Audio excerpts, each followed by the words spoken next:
Xenoblade 2 is a game that only gained from its free updates and DLC, and it seems that Monolith Soft is intent on following that trend with Xenoblade 3. 3's Season Pass has existed since before the game even released, and with the release of Wave 2, I think it's about time we start evaluating the value of this pass so far.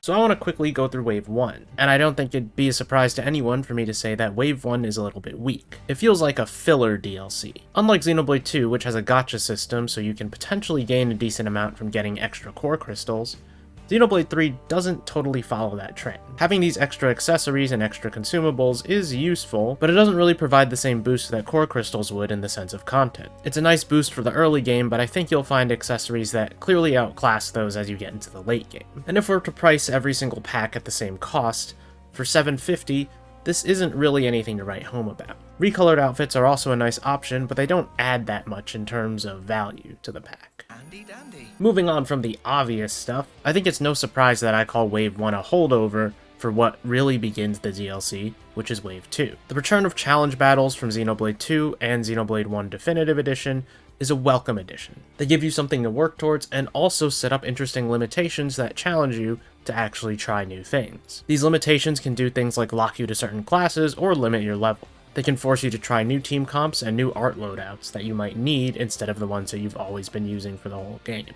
And your rewards are pretty decent. You get some pretty good accessories, as well as the ability to purchase class ascension points, and swimsuits, I guess. Wouldn't be a JRPG without swimsuits. Whether I'm a fan or not, I think this portion is pretty decently designed. It's not perfect, but it's certainly a boost in extra content to do. And it seals the deal by not making the costumes accessories, which was pretty obvious that was gonna happen, but, you know, Xenoblade 2 did it, so I just want to put it in here just in case you don't know that.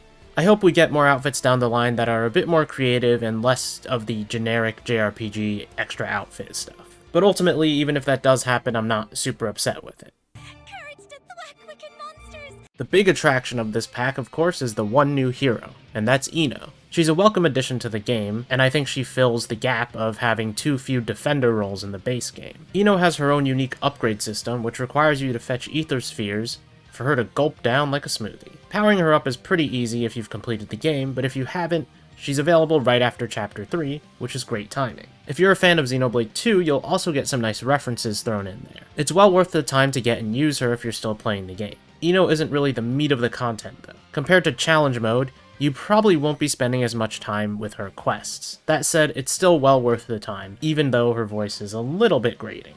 Ino cannot believe what Ino hearing! I'm already over her shtick. I think the value varies pretty heavily depending on where you are in the game. If you've already checked out of Xenoblade 3, then there's a good chance that this pack just isn't worth coming back to until there's more to do. You'll play the existing DLC and then clock out again when you're done in about 3 to 4 hours. Longer if you've decided to clear every single difficulty of the existing challenge battles. If you're still playing the game fairly actively, then this will probably be more worthwhile. It'll give new classes to level up, new gear for late game, and more value for the whole package. This is kind of obvious, but I think it's important to keep this in mind when considering the value of purchasing the DLC now.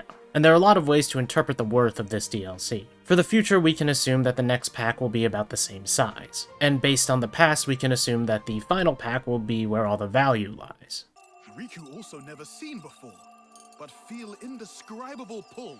So to squish this all together and rate this DLC practice so far, Nintendo's fairly consistent with DLC. And you rarely see problematic DLC from them nowadays. The past is a bit rocky though. I think this pass is ultimately fine. Monolith will likely deliver the same quality experience that they always have. And even though it is a little questionable that Wave 1 is basically just a filler pack, it's not really a big deal, so as long as the other waves live up to the expectations on them. While I'm not saying anything especially great about Wave 2, it's still not bad. If you were to put all of Wave 2's content into a $7.50 or even $10 DLC pack, it's not really too bad.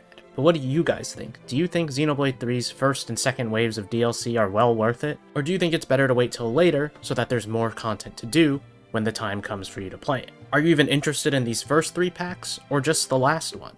Let me know in the comments down below. And if you enjoy the video, I'd appreciate it if you leave a like, subscribe to the channel for more content Xenoblade, Nintendo, Monolith Soft, and JRPG related, and I'll see you guys next time. Bye.